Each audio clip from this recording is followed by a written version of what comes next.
अब ये नवरात्रि माँ भगवती का जन्म कहाँ से हुआ? तो माँ भगवती की माता का नाम है यशोदा। क्या बात है सर, क्या बात है सर, क्या बात, ये बात है। अरे सर क्या बात है। तो ऐसे ही परमात्मा ने अपने वचन की शक्ति से हम सभी जीवाणुओं को दुर्गा के अंदर फीड कर दिया। नमस्कार दर्शकों, तो स्वागत है आप सभी का हमारा प्यारा सा यूट्यूब चैनल आध्यात्मिक ज्ञान सूचना के अंदर। तो दर्शकों, हर बार की तरह इस बार भी लिए हैं दो संतों का आध्यात्मिक विचार। तो एक तरफ है संत रामपाल जी महाराज और दूसरी तरफ है अनिरुद्ध चार्य जी महाराज। तो दर्शकों, आज का वीडियो बहुत महत्वपूर्ण होने वाला है, क्योंकि आज हम जानेंगे कि माता दुर्गा की उत्पत्ति कैसे हुई। तो आज इसी विषय को लेकर आप सभी के बीच में लाए हैं दो संतों का आध्यात्मिक विचार।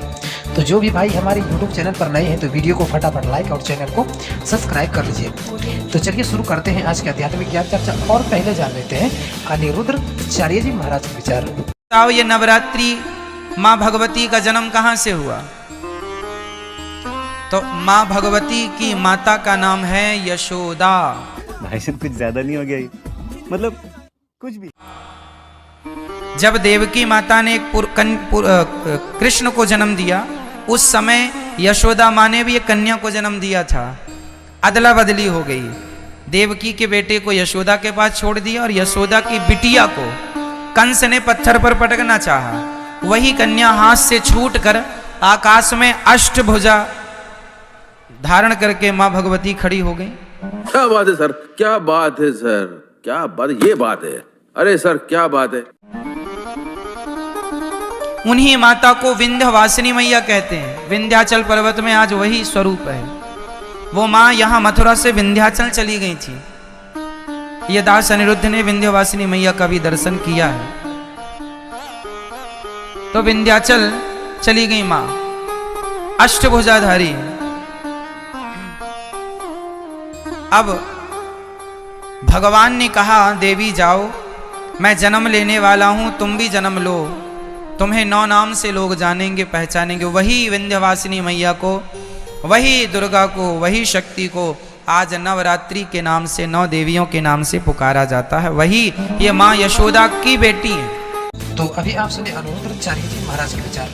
तो चलिए अब देख लेते हैं जगत गुरु तत्वदर्शी संत रामपाल जी महाराज के विचार। ऊपर ने कहा कि देखो भाई, ये आत्मा मेरा अंश है, मेरे से उत्पन्न है, मेरे वचन से सारी उत्पन्न हुई, मेरे बॉडी से निकली है।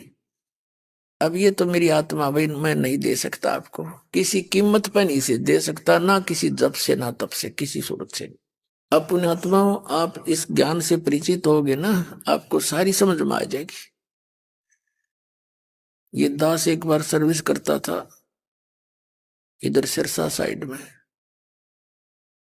एक किराए पर रहा करता था एक सरदार जी के घर पे, और उनके एक पुत्र था, कति पागल सा, लाल पड़े, ऐसे पतला पतला, सिर देखने में भी अच्छा ना लगे, ऐसा था। लाल पड़े, माए टट्टी करे, माए पेशाब। और वह उसकी माँ जब वो रो पड़े ना, बोल तो सके नहीं था, करे करती, वो जान जाती कि बिस भूखा है या प्यासा, भाग गई आती। और 12-13 साल का हो रहा, तो वो रोता था ना, बाजी आती थी, आई मेरे लाल, आई मेरे लाल, और उसका मुंह पूछती, सारी लाल दौड़ उससे प्यार करती, दूध पिलाती, रोटी खिलाती। तो पुण्यात्मा, अब उस माँ से पूछकर देखो कितनी ममता होती है अपने बालक में। और हम उस परम पिता की संतान है, उसके अंदर से निकले।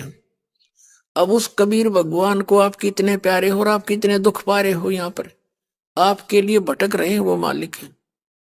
परमात्मा कहते हैं, चारों युग में संत पुकारे, कूक कहा हम हेल रे, हीरे माणिक मोती बरसे ये जग चुगता ढेल रे। कबीर साहब कहते हैं, मैं रोवत हूँ सृष्टि को, या सृष्टि रोवे मोहे, और गरीबदास इस वियोग को समझ नहीं सकता कोई। मैं इनके लिए रो रहा हूँ, भटक रहे हैं परमात्मा। 120 वर्ष यहाँ रहे, पल पल में बीच बीच में आते रहते हैं, अपना ज्ञान समझाते हैं, अच्छी आत्माओं को मिलते हैं, अपने गवाह बनाते हैं।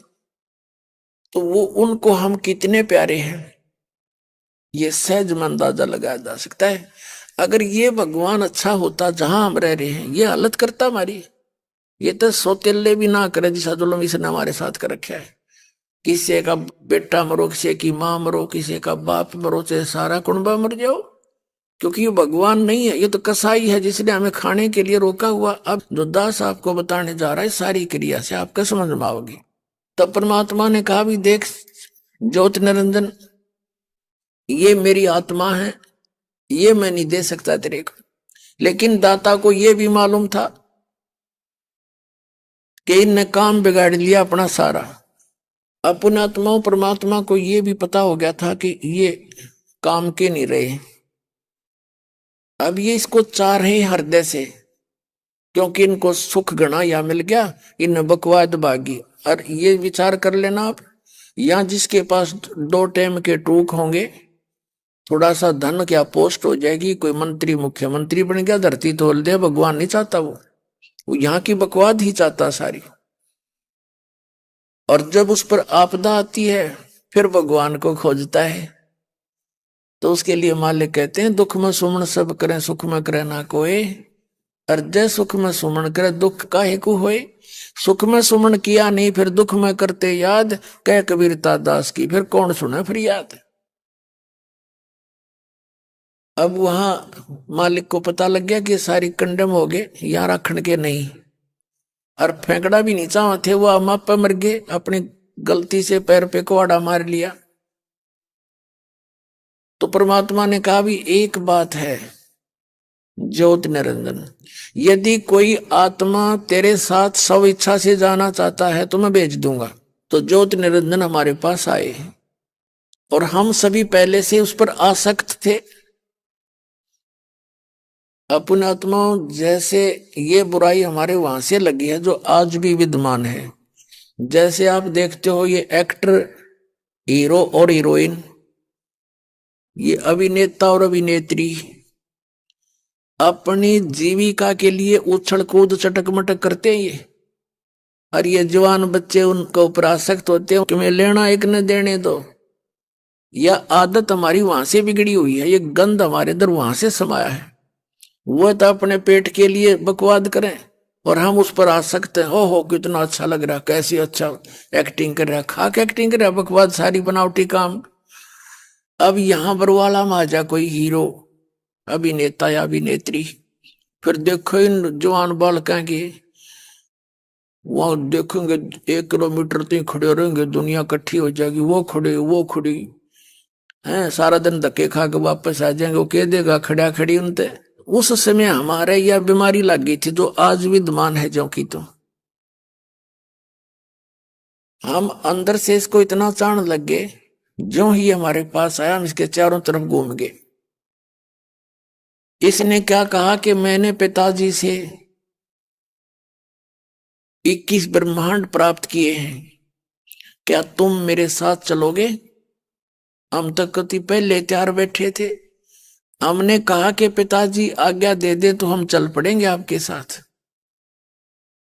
तब ज्योत निरंजन गया परमेश्वर कबीर जी के पास और कहा पिताजी कुछ आत्माएं मेरे साथ चलने को तैयार हैं, आपकी अनुमति चाहते हैं। परमात्मा ने कहा भाई मेरे सामने हाँ भरवा दे, अनुमति मैं जब दूंगा जब मेरे सामने वो कहेंगे कि हम जाना चाहते हैं, स्वीकृति दे देंगे। वो दोनों आगे, परमात्मा और वो ज्योत निरंजन। परमेश्वर ने पूछा भाई जो आत्मा इसके साथ जाना चाहते हैं हाथ खड़ा कर लो। अब परमात्मा पहले कहा करते इसके ऊपर ना सकते हो तुम अपना मस्त रहो, हम शर्मा गए काज कैसे हाथ करें उनके सामने, नीचे गर्दन होगी, सन्नाटा छा गया।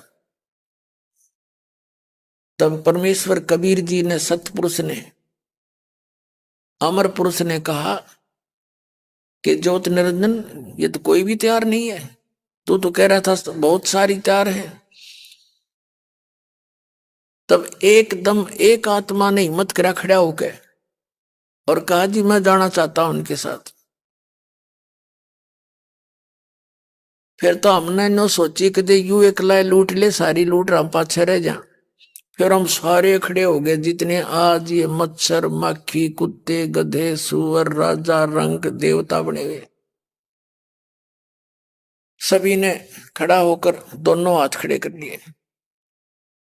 परमात्मा बोले भाई ठीक है, जिस जिसने तेरे साथ जाना चाहे ना, मेरे पास इनके सबके नंबर नोट हो गए, वो तो समर्थ है। और ज्योति निरंजन तू जा अपने लोक में, अपने ब्रह्मांडों में चला जा, वहीं थे 21 ब्रह्मांड पहले सतलोक में, और मैं अपने हिसाब से इनको सबको तेरे साथ भेज दूंगा। अब परमात्मा ने क्या किया, वो चला गया। जिस आत्मा ने सबसे पहले स्वीकृति दी थी इस कुएं में गिरने की, इसके साथ आने की, उस आत्मा का परमात्मा ने एक सुंदर लड़की बना दिया, जो आगे चल के दुर्गा कहलाई या देवी कहलाई। और हम सभी आत्माओं को सूक्ष्म रूप बनाया, पुनः बीज रूप बनाकर, सूक्ष्म रूप बनाकर इसके अंदर फीड कर दिया, दुर्गा के अंदर सभी आत्माओं को। पुण्यात्माओं, आज वैज्ञानिक युग में ये बातें आपका आसानी से समझ में आ जाएंगी। आप देखते हो डॉक्टरों के जो टेस्ट होते हैं उनमें देखो क्या बताते हैं कि हमारे ब्लड में इतने ग्राम में इतने लाख जीवाणु होने चाहिए, इतने लाख, एक थोड़े से 5-4 ग्राम खून में। तो ऐसे ही परमात्मा ने अपने वचन की शक्ति से हम सभी जीवाणुओं को दुर्गा के अंदर फीड कर दिया और कहा, बेटी मैंने तेरे को वचन शक्ति प्रदान कर दी है, और जितनी आत्माओं ने उसके साथ जाने की इच्छा व्यक्त की थी सबको तेरे अंदर डाल दिया है। अपने वचन से तू जितने जीव काल वो ज्योति निरंजन कहेगा तू बना देना, उत्पन्न कर देना, उतने ही नर मादा उत्पन्न हो जाएंगे।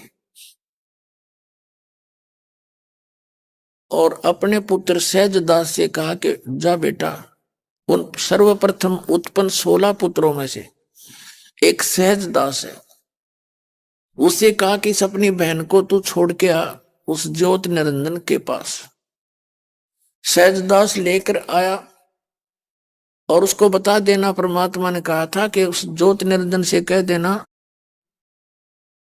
कि सभी आत्माएं इस बहन के अंदर हैं, इसके अंदर फीड कर दी है, और तू जितने जीव कहेगा ये उत्पन्न कर देगी तेरे यहां पर। सहजदास वो सारा कुछ बता के और इस देवी को, प्रकृति को वहां छोड़ के वापस आ गया। तो अभी आप सुने दोनों धर्मगुरुओं का आध्यात्मिक विचार। तो किसका ज्ञान सही था कमेंट में आप हमें जरूर बताएं। तो मिलते हैं अगले वीडियो में, जब तक के लिए धन्यवाद।